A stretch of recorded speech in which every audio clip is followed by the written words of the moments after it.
We all know we should eat more spinach, but we just don't want to because spinach tastes terrible.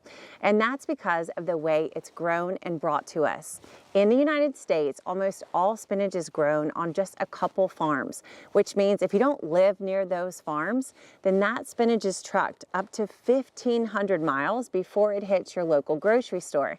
Then that spinach sits on the shelf for at least 1 or 2 weeks before it comes home with you and sits on your refrigerator shelf for 1 or 2 weeks. And then if you're anything like the rest of us, there's a high probability that that spinach on your grocery store shelf is going to end up in the trash. And while we all love the convenience of grocery store foods, it's actually more convenient to grow our own, because spinach is one of the simplest and fastest growing things you can put inside your garden.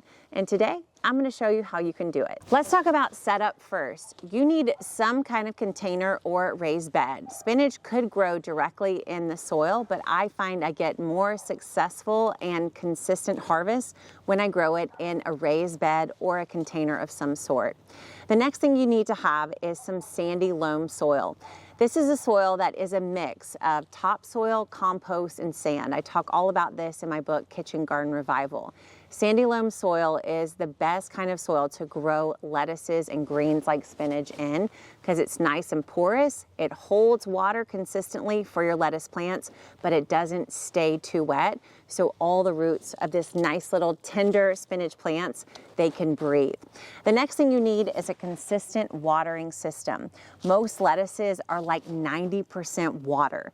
So you just need to be sure that your lettuce plants, your spinach plants are getting enough water consistently.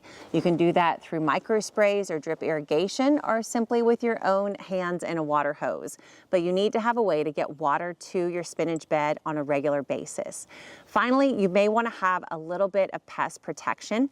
Sometimes spinach gets attacked by squirrels or some other rodents that may want to chew on the tender leaves, and you can use something as simple as some tulle or garden mesh just to cover over your spinach. These plants are going to be really nice and small, so covering it over in a little bed will hardly take any work at all.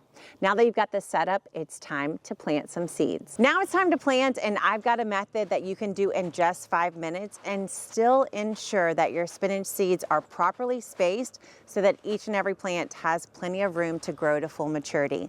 All that it takes to do this is a packet of spinach seeds. Don't you love ours? So cute. This is my favorite variety. It just keeps going and going and going. And then you're going to mix this with some coarse sand, and all you need is a little bowl to do that. Then you also need a rake, and then you're ready to plant. So when it's time to plant your seeds, you're just going to give yourself about 5 minutes and rake out your soil. You want to be sure the soil is really nice and even. There's no sloping so that your seeds stay in place. Then you're going to take your seeds and mix it with a scoop or 2 of coarse sand. Adding the sand to the seeds first allows you to make the seeds more visible. So as you spread your sand over the top of your soil, you're going to know every little spot of the garden that got covered so you don't overplant. Also, the sand is going to help separate your seeds so that you don't end up with spinach seeds all growing next to each other. This is literally the fastest way to get your seeds spaced properly. Once you do this, all you got to do is water your bed in and you're done planting. I usually wouldn't fill just one bed with just one plant. I actually explained my entire planting method right below this video.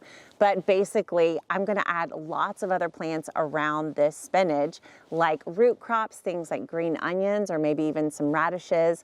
I'll add an obelisk trellis in the center and plant some peas. And then I'm definitely going to have herbs and flowers around the edge of the bed to help with pests. So if you like quick tips that give you big results, you better subscribe. I'll see you next time.